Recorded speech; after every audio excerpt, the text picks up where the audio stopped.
इस प्रसंग से शिक्षा मिलती है कि हमें अपने घरों में तुलसी का पौधा अवश्य लगाना चाहिए।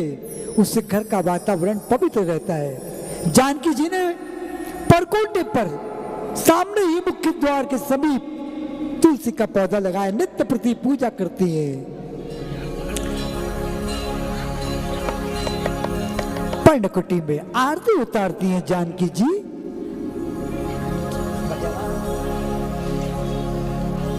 तदुपरांत जानकी जी मर्यादा पुरुषोत्तम भगवान श्री राम के समीप आरती हैं और मर्यादा पुरुषोत्तम भगवान श्री राम की शुभ आरती अपने हाथों से करती है।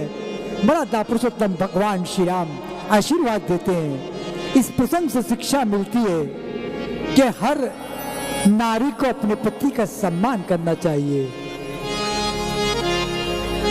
लखनलाल जी जानकी जी को प्रणाम करते हैं। यहां से हमारे आज की लीला आरंभ हो रही है। मर्यादा पुरुषोत्तम भगवान श्री राम की सुंदर भूमिका आप देख रहे हैं आदरणीय श्री रजत पांडे जी। लखनलाल जी की सुंदर भूमिका आप देख रहे हैं आदरणीय श्री आयुष शुक्ला जी। मर्यादा पुरुषोत्तम भगवान श्री राम पर्णकुटी में लखनलाल जी को वेदों का वाचन करते हैं, शिक्षाएं देते हैं। भ्राताश्री, हाँ भाई। पंचवटी तो बड़ा ही रमणीक स्थान है। जब से हम यहाँ पर आए हैं, यहाँ की प्रकृति मेरे मन को भा ही गई है। हाँ भाई, पंचवटी निस्संदेह बड़ा ही रमणीक स्थान है। प्रत्येक दृश्य मानो शोभा की खान है। भ्राताश्री, यदि आपकी आज्ञा हो तो इस अपूर्व रचना को देखकर मन में कुछ प्रश्न उत्पन्न होते हैं। यदि आज्ञा हो तो पूछ लूं? हाँ भाई, अवश्य पूछो। भ्राताश्री, माया के क्या रूप हैं और ज्ञान तथा वैराग्य किसे कहते हैं? लक्ष्मण, मैं और मेरा, तू और तेरा, अर्थात मैं भी कोई हूं, तू भी कोई है। ये सब कुछ माया ही है। मन और हृदय को जिन वस्तुओं का बोध होता है वे सब माया ही कहलाते हैं। माया के दो रूप है, पहला विद्या और दूसरा अविद्या। अविद्या संसार रूपी कुएं में गिराने वाली होती है और दूसरी है विद्या जो स्वयं कुछ नहीं करती, जो ईश्वर की प्रेरणा से जगत की रचना करती है, जिससे मनुष्य के हृदय में ज्ञान और वैराग्य प्राप्त होता है।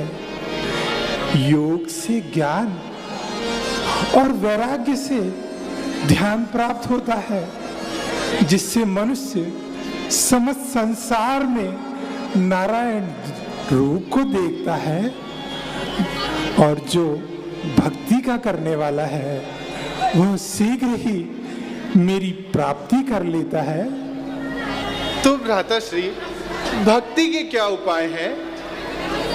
लक्ष्मण, धर्म और रीति के अनुसार कार्य करना, समस्त पदार्थों में नारायण रूप को देखना, यही भक्ति है और जिसकी साधना से शीघ्र ही मेरी प्राप्ति हो जाती है।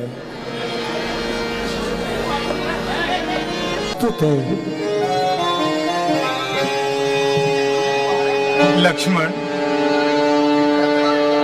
तुम जाओ और वन से कुछ फल ले आओ। मर्यादा पुरुषोत्तम भगवान श्री राम ने लखनलाल जी को कहा कि जाओ जाकर के कुछ फल कंद मूल लेकर के आओ। फिर अकेले में मर्यादा पुरुषोत्तम भगवान श्री राम जानकी जी से कहते हैं, सीते।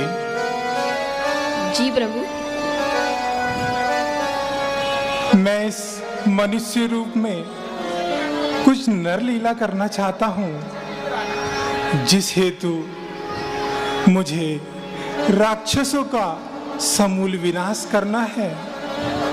और इसमें मैं चाहता हूँ कि तुम जाओ और अग्नि में प्रवेश करो और मुझे अपना छवि रूप प्रदान करो।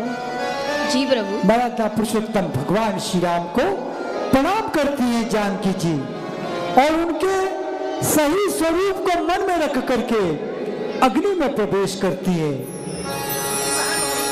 मराठा पुरुषोत्तम भगवान श्री राम ने कहा, हे प्रिय, हे सुंदर पवित्र धर्म को पालन करने वाली सुशील, सुनो, मैं कुछ मनोहर मनुष्य लीला करूंगा, इसलिए जब तक मैं राक्षसों का नाश न कर दूं तब तक तुम अग्नि में निवास करो। जानकी जी ने प्रभु के चरण कमलों को हृदय में रख करके अग्नि में समा गई और सीता जी अपनी छाया मूर्ति वहां रख देती है, जो उनकी ही जैसी शील स्वभाव और रूप वाली है, विनम्र है। इस रहस्य को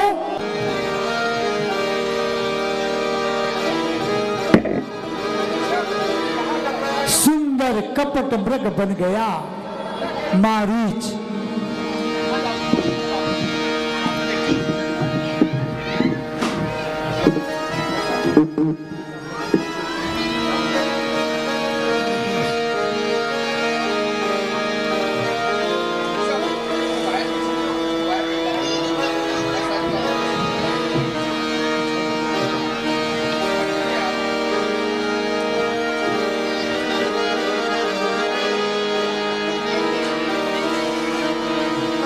लखनलाल जी आते कंद मूल फल लेकर के पर्णकुटी में।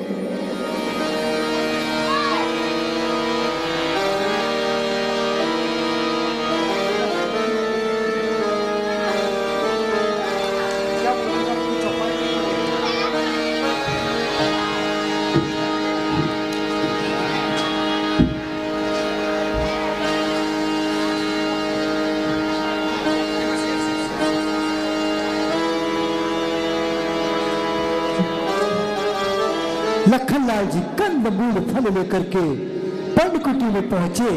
फिर जानकी जी कहती है मराठा पुरुषोत्तम भगवान श्री राम से, समय निकट है जाएंगे अवधपुरी के धाम, समय निकट है जाएंगे अवधपुरी के धाम, वन भ्रमण में हो गए 14 वर्ष तमाम।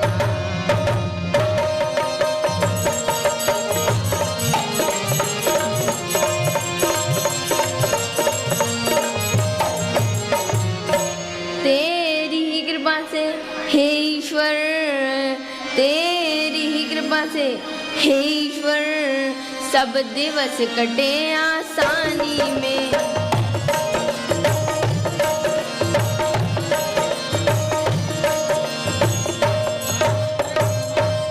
पाए बहु तेरे सुख हमने वन उपवन की सत्कार।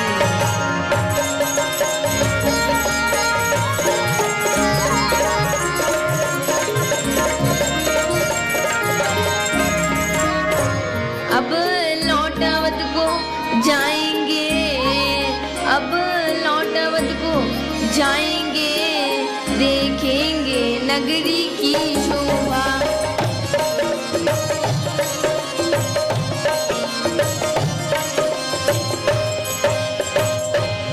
दर्शन पाकर माताओं का यह जीवन जन्म सफल होगा।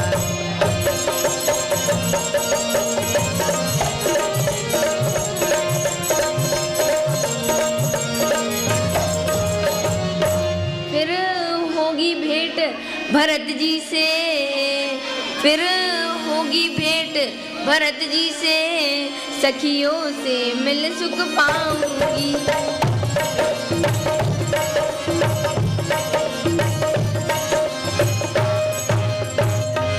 जो कुछ भी वन में बीता है सारा वृत्तांत।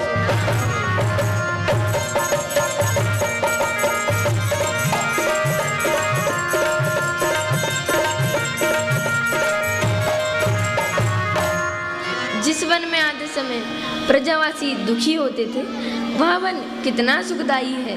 मानो यहाँ की प्रत्येक वस्तु जीवन का लौकिक रस लेकर आई है। बड़े स्वादिष्ट मेवे हैं, बड़ा ही शुद्ध पानी है, मनोहर स्वर्ग से बढ़कर यहाँ की जिंदगानी है। सीते, मन की कल्पना में वह शक्ति है जो सुंदर को असुंदर और असुंदर को सुंदर बना देती है। सच कहा प्रभु। कुछ लोग महलों में रहकर भी दुखी रहते हैं और कुछ लोग टूटी फूटी झोपड़ियों को भी अपना स्वर्ग समझते हैं। और इससे भी बढ़कर जब मन में वैराग्य की भावना जागृत हो जाती है तो संसार का समस्त धन, वैभव और संपत्ति निर्मूल हो जाती है। झूठे ही संकटों को मनुष्य झेल रहे हैं, है होनी के खेल जिन्हें खेल रहे हैं। और सीते, विषयों से हटके मन जो उदासीन हो गया, संसार का समस्त विश्व लीन हो गया। सीते, चलो चलकर वन कुछ में विचरण कराते हैं। जी प्रभु। मराठा पुरुषोत्तम भगवान श्री राम पर्णकुटी के बाहर आते हैं। जानकी जी को पर्णकुटी के बाहर जंगलों में लेके जाते हैं। उसी समय कपट मारीच, जिसने इतना अत्यंत सुंदर अपना स्वरूप बनाया, स्वर्ण का मृग बन गया।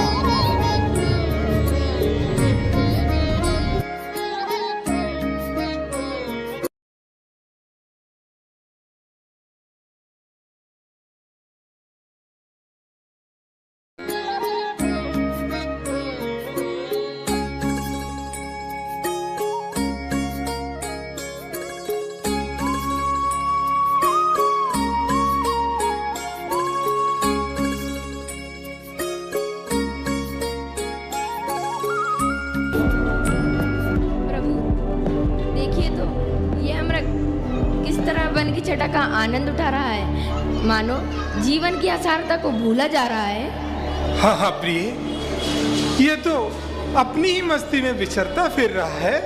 परंतु स्वामी, इसका रंग तो बड़ा ही सुहावना है। अगर ये हाथ आ जाए तो इसे पालने की इच्छा है। किंतु प्रिय, यदि वह हाथ ही ना आया तो इसके चरम की मृगशाला ही बना लेंगे।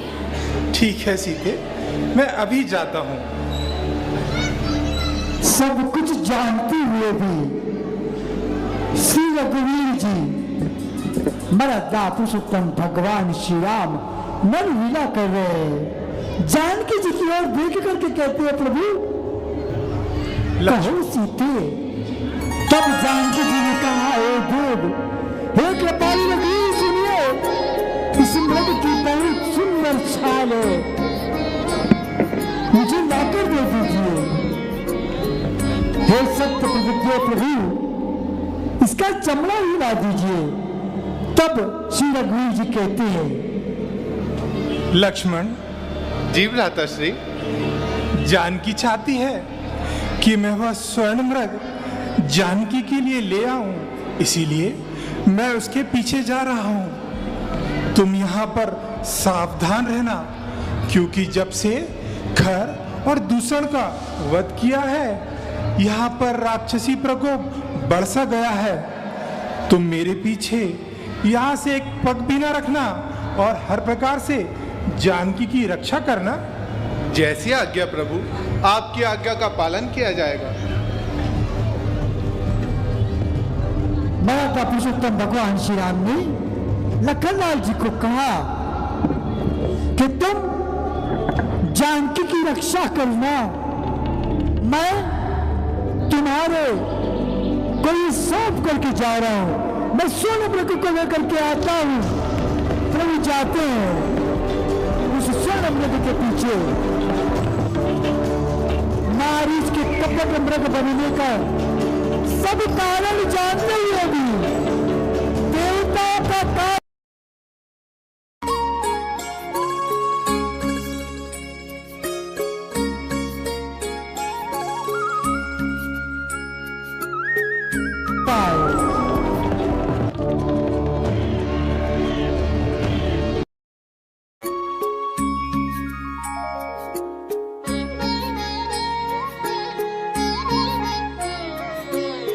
कपटी लगते भागते हुए जाते, कभी छिप जाता है, कभी दूर भाग जाता है।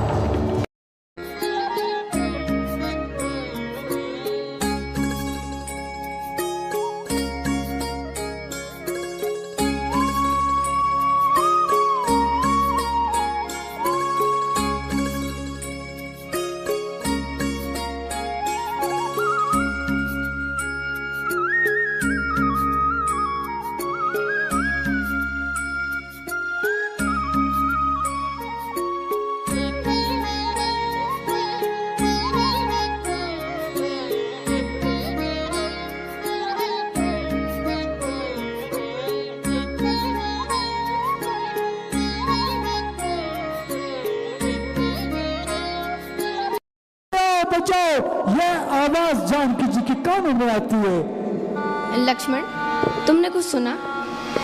हाँ माता, सुना, किंतु यह धोखे की आवाज है। अवश्य ही राक्षसों का कोई साज है।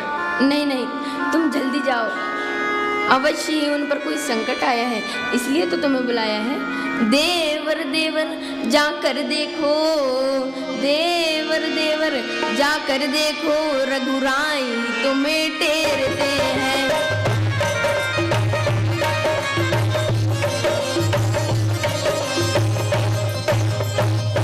भाई के थके हुए बाजू भाई की बाट हेरते हैं।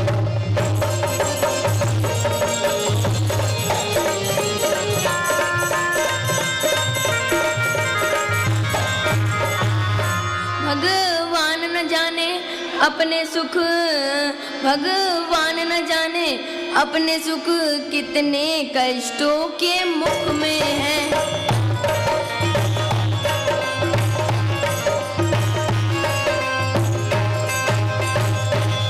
लक्ष्मण इसमें संदेह नहीं, प्राणेश इस समय दुख है।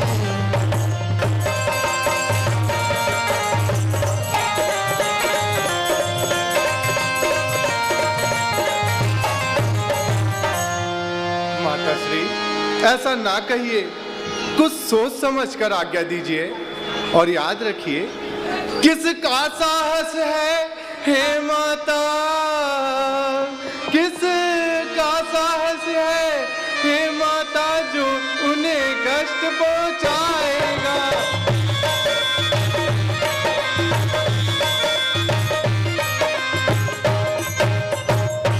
सूरज जिस जगह प्रकाशित हो, वहां कहाँ अंधेरा आएगा।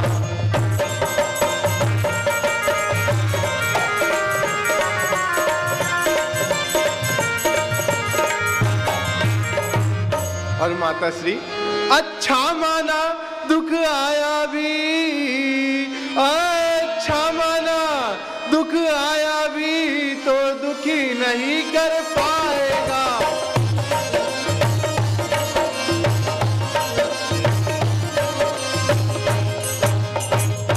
आनंद कंद के दर्शन कर सुख का स्वरूप बन जाएगा।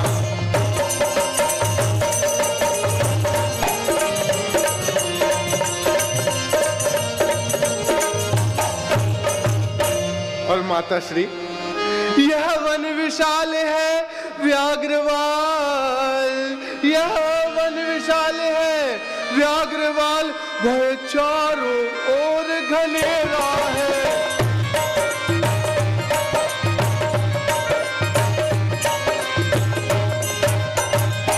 माँ, तुम्हें अकेला छोड़ू मैं, कर्तव्य नहीं अब मेरा है।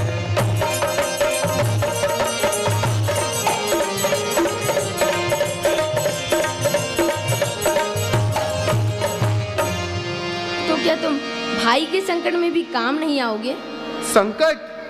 त्रिलोकी नाथ पर संकट, सकल संसार के संकट जो क्षण में दूर करते हैं, पड़ेगा क्या कष्ट उन पर जो सबके कष्ट हरते हैं। माताश्री, तो क्या तू जाना नहीं चाहता जो इस प्रकार की उल्टी सीधी बातें बनाता है? माताश्री, जाने को तो तैयार हूँ, किंतु भ्राताश्री की आज्ञा से लाचार हूँ।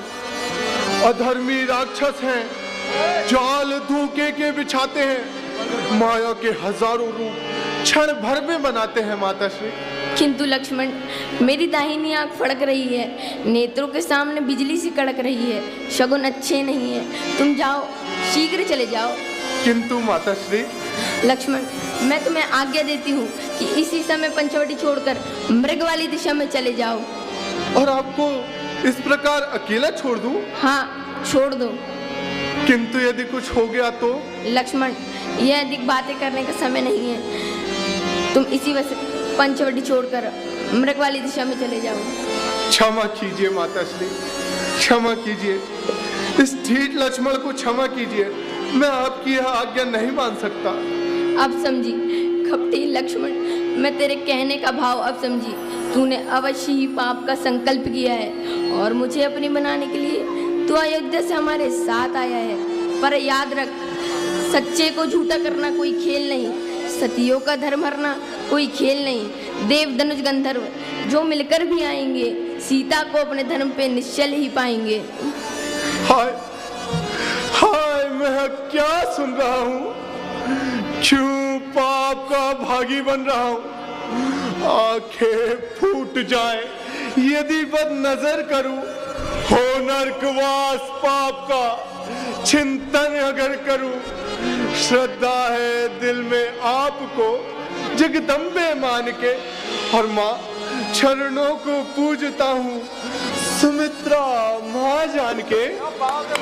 बस बस रहने दे, क्यों बातें बनाता है? पाप का चिंतन करते हुए भी तनिक न लजाता है। पाप है दिल में तेरे, तू सोचता है घात की, मेरे फुसलाने को बस मीठी रसीली बात की। विधाता, यह क्या दिखाया है? हुआ माता का मन उल्टा, गिरा आकाश से बिजली, जो मेरा चलन उल्टा, नजर उल्टी, वचन उल्टा, परन उल्टा, खतन उल्टा, सकल आकार उल्टे हैं। कर्म की मार होती है तो सब व्यवहार उल्टे हैं। हाँ। नहीं माता श्री। हाय कपटी लक्ष्मण, मुझे क्या पता था कि तू वनों में आकर इस प्रकार का विश्वासघात करेगा। भाई का सेवक बनकर भाभी के साथ दावघात करेगा। भोलेपन से मैं नहीं जानती थी पापों का नाम। क्या समझती थी कि बुरे वक्त में अपने भी नहीं आएंगे काम। बस माता श्री, अब मुझसे और नहीं सुना जाता। लीजिए लीजिए भ्राता श्री की आज्ञा तोड़कर आपकी आज्ञा मानता हूं, परंतु मुझ पर इतनी कृपा अवश्य कीजिएगा माता श्री।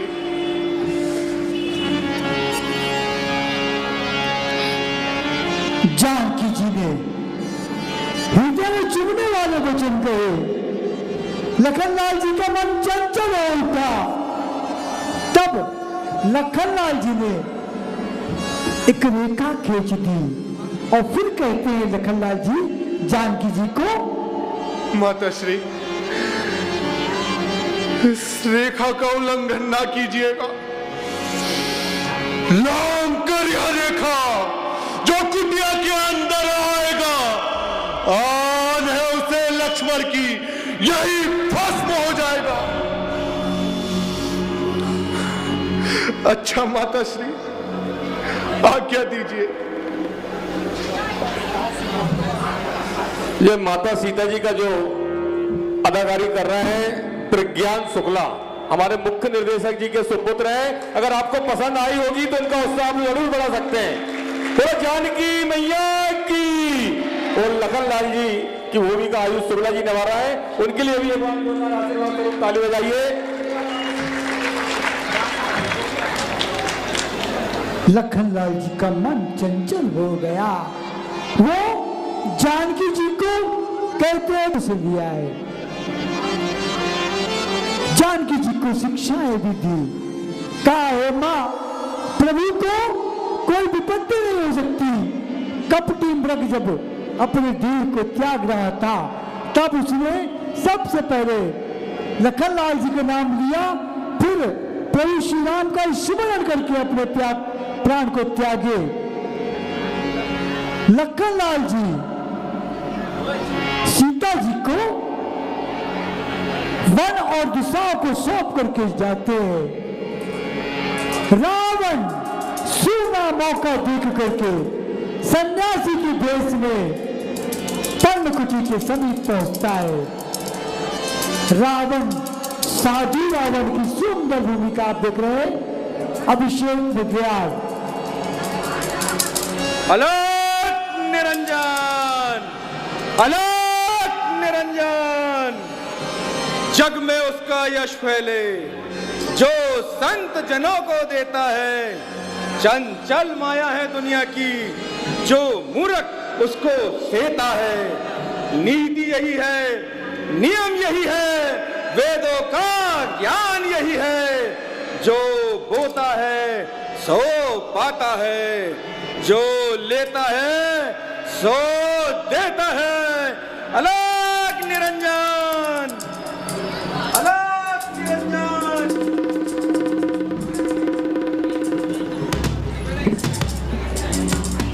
रावण साधु का रूप रख करके पहुंचता है पर्णकुटी के समीप।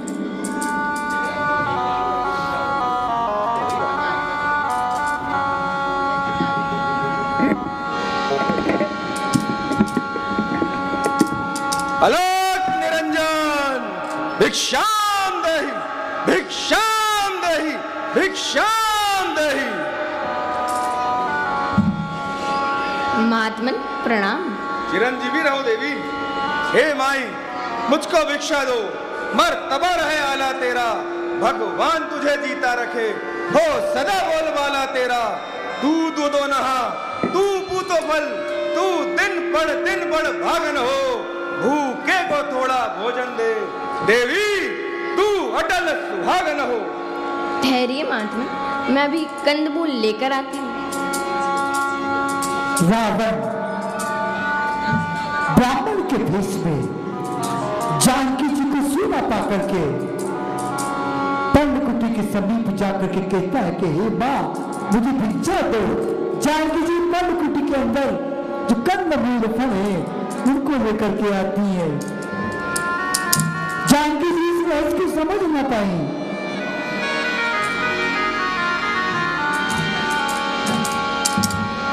यही उचित समय है, सीता का हरण कर लेगा। रावण ने विचार किया कि यह उचित समय है कि मैं पर्णकुटी में प्रवेश करूं।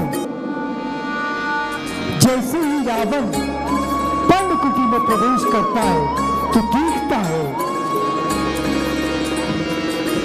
पृथ्वी पर नीचे पर्णकुटी के समीप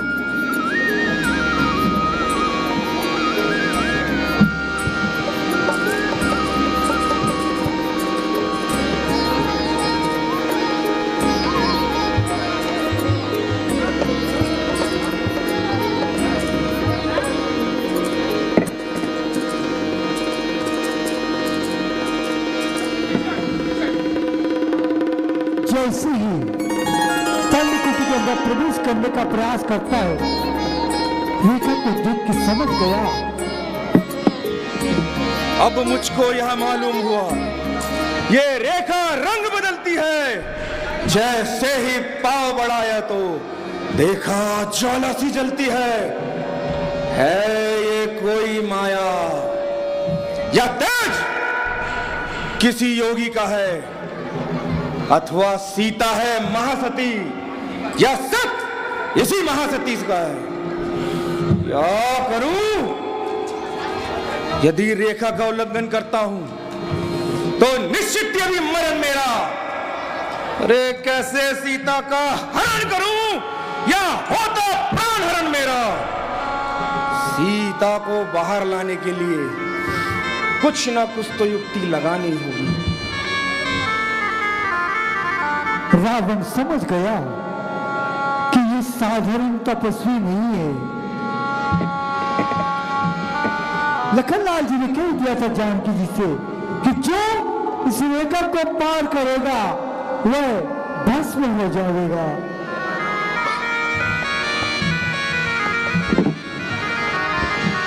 भिक्षाम देहि, भिक्षाम देहि, भिक्षाम देहि।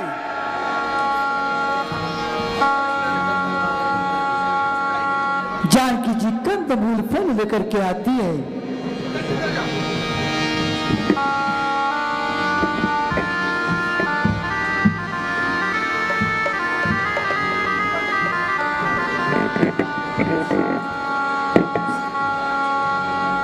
लीजिए महात्मा, कंदमूल स्वीकार कीजिए। हे देवी, तुम दूर से ही भिक्षा क्यों दिखाती हो, बाहर क्यों नहीं आती हो? महात्मन, आप ही थोड़ा आगे आकर भिक्षा ले लीजिए। नहीं नहीं देवी, हम साधु सन्यासी लोग बंधी हुई भिक्षा नहीं लेते। यदि कुछ देना ही चाहती हो तो इस रेखा से बाहर आके दो। नहीं नहीं महात्मन, आप थोड़ा आगे आकर ही भिक्षा ले लीजिए। हाँ हाँ देवी, हम जानते हैं कि लक्ष्मण ने तुम्हें इस रेखा से बाहर आने के लिए मना किया है, परंतु देवी साधुओं से डर कैसा? साधु संत जिनके द्वार पर आ जाते हैं, मानो ईश्वर भी उनके अनुकूल हो जाते हैं। लेकिन महात्मन, लक्ष्मण का कहा ना मानना भी तो बुरा है। ओह, तो ठीक है देवी, यदि तुम्हारी यही इच्छा है तो हम जाते हैं और श्राप तुझे ले जाते हैं। नहीं नहीं महात्मन, जाइए नहीं, ठहरिए। साधु का द्वार से जाना अच्छी बात नहीं। महात्मन, आप थोड़ा आगे आकर ही भिक्षा ले लीजिए। देवी, हम हैं योगी डंडी, नहीं लेंगे भिक्षा बंदी, द्वार से तेरे चले जाएंगे और श्राप तुझे ले जाएंगे। नहीं नहीं महात्मन, लीजिए, मैं थोड़ा बाहर, रेखा के बाहर आकर ही भिक्षा दे दीजिए। हाँ हाँ देवी, लाओ। जानकी जी कंदमूल फल लेकर के साधु को देने के लिए आती है। रेखा पार करके उसी समय रावण अपना जानकी जी को हाथ पकड़ करके लेकर के जाता है। जानकी जी कुछ समझ ना पाए, अपने सही रूप में आता है। तब रावण निज रूप दिखावा, तब रावण निज रूप दिखावा, बड़ी समय जब नाम सुनावा, बड़ी समय जब नाम सुनावा, कर सीता धरि धीरज माया, कर सीता धरि धीरज माया, आई गयहु ब्रज रघुकुल तारा, आई गयहु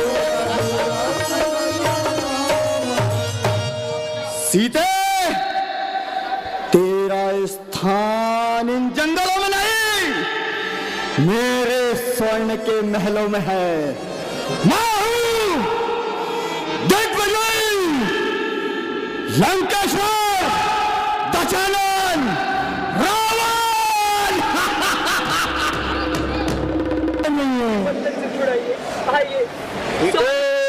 तुझे तीनों लोगों में अब कोई नहीं बचा सकता। तूने मेरा अपहरण करके अपनी मौत को इस दुष्ट पापी नीच रावण से मेरे प्राणों की रक्षा की। ठीक है राज, आइए और मुझे इस दुष्ट के बंधन से छुड़ाइए। आइए, इस दुष्ट पापी नीच रावण से मेरे प्राणों की रक्षा की। ठीक है राज, आइए और मुझे इस दुष्ट के बंधन, इस दुष्ट पापी नीच रावण से मेरे प्राणों की रक्षा की। ठीक है राज, आइए और मुझे इस दुष्ट के बंधन से छुड़ाइए। आकाश मार्ग में राम की गीतराज जटायु जी आते हैं। रावण, तू इसे क्यों सता रहा है? इस तरह उठाकर कहाँ लिए जा रहा है? ओ जटायु, क्यों पराई आग में कूदता है? जा भाग जा यहाँ से, वरना तेरा पक्का डालूंगा। रावण, मैं फिर कहता हूँ अब भी मान जा, नहीं तो मेरे हाथों तू यमलोक को जाएगा। ऐसे नहीं मानेगा। जानकी जी की दुख भरी वाणी सुन करके जटायु जी ने युद्ध किया, रावण के शरीर को विलीन कर दिया। तदुपरांत खिसिया करके अत्यंत भयानक कटार से रावण ने जटायु जी के पंख काट दिए।